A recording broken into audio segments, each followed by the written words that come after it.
जनता party, वही जनता party जिसकी स्थापना 1977 में हुई थी। इमरजेंसी के बाद जनता पार्टी ने पूरे देश में सरकार बनाई थी। अलग अलग लोग जनता पार्टी के राष्ट्रीय अध्यक्ष की दावेदारी कर रहे हैं। अलग अलग स्टेट में लोगों को दिग्भ्रमित किया जा रहा है। ख़ास तौर पर साउथ में कर्नाटक और केरल में कुछ लोग एक्टिव हैं जो पूर्व अध्यक्ष, जिन्हें राष्ट्रीय अध्यक्ष ने पार्टी से निष्कासित कर दिया था, उनके लोग कर्नाटक, केरल, यूपी और मध्य प्रदेश में लोगों को दिग्भ्रमित कर रहे हैं। नए अध्यक्ष जो हैं वो कोर्ट में हैं, कई मामला चल रहा है, कई लोगों के खिलाफ मामला आया भी है, लेकिन पुराने केस को लेकर लोगों को दिग्भ्रमित किया जा रहा है। नए अध्यक्ष राजकिशोर प्रसाद यादव से मुलाकात हुई। उन्होंने जो कहा, आइए जनता पार्टी की जो स्थिति है उसके बारे में सुनते हैं।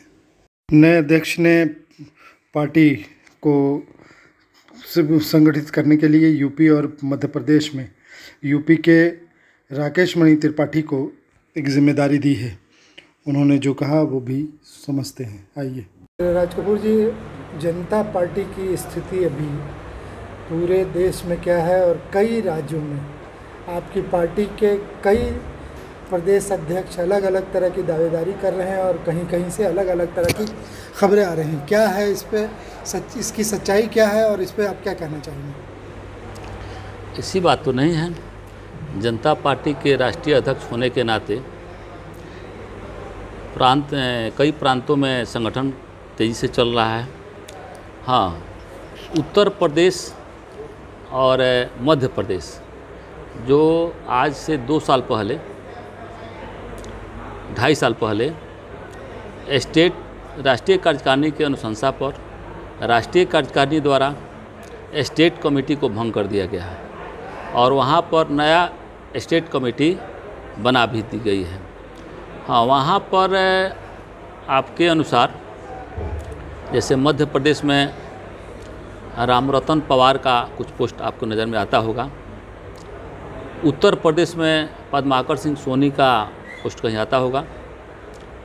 जो जयप्रकाश बंधु, पूर्व राष्ट्रीय अध्यक्ष जयप्रकाश बंधु के द्वारा मनोनीत किए गए प्रदेश अध्यक्ष थे, जबकि 22 में 8/8/22 को जयप्रकाश बंधु को राष्ट्रीय कार्यकारिणी की अनुशंसा पर सारी जिम्मेवारी से अर्थात राष्ट्रीय अध्यक्ष पद से निष्कासित कर दिया गया है।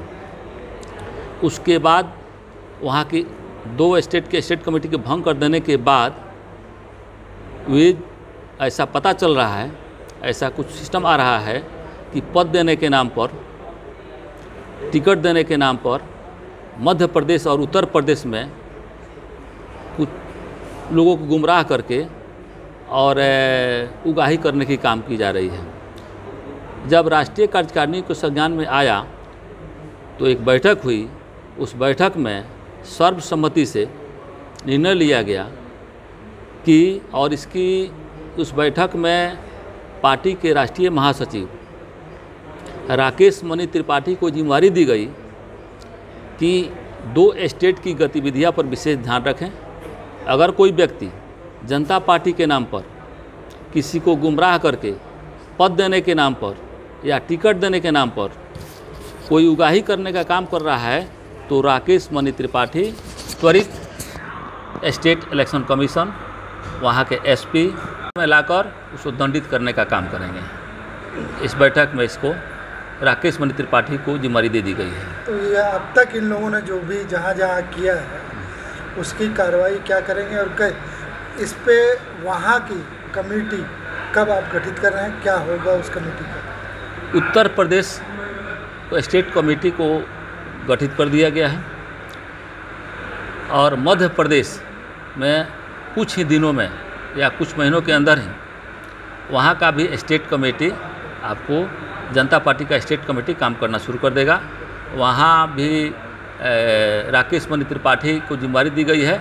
हो सके तो कुछ दिन में वहाँ जाएंगे और स्टेट कमेटी का गठन करके वहाँ सारी प्रक्रिया का पूर्ण कर लेंगे। जो लोग रोज़ इस पर पोस्ट डाल रहे हैं, कई तरह की बात कर रहे हैं कि इन लोगों ने आपके मुताबिक पिछले राष्ट्रीय अध्यक्ष के बनाए हुए कमेटी को ही का संचालन कर रहे हैं और उगाही कर रहे हैं। समझिए कि इधर स्टेट कमेटी में जो अपना कुछ पोस्ट वगैरह प्रदेश अध्यक्ष के रूप में डाल रहे हैं, उनको 2021 में बनाया गया था।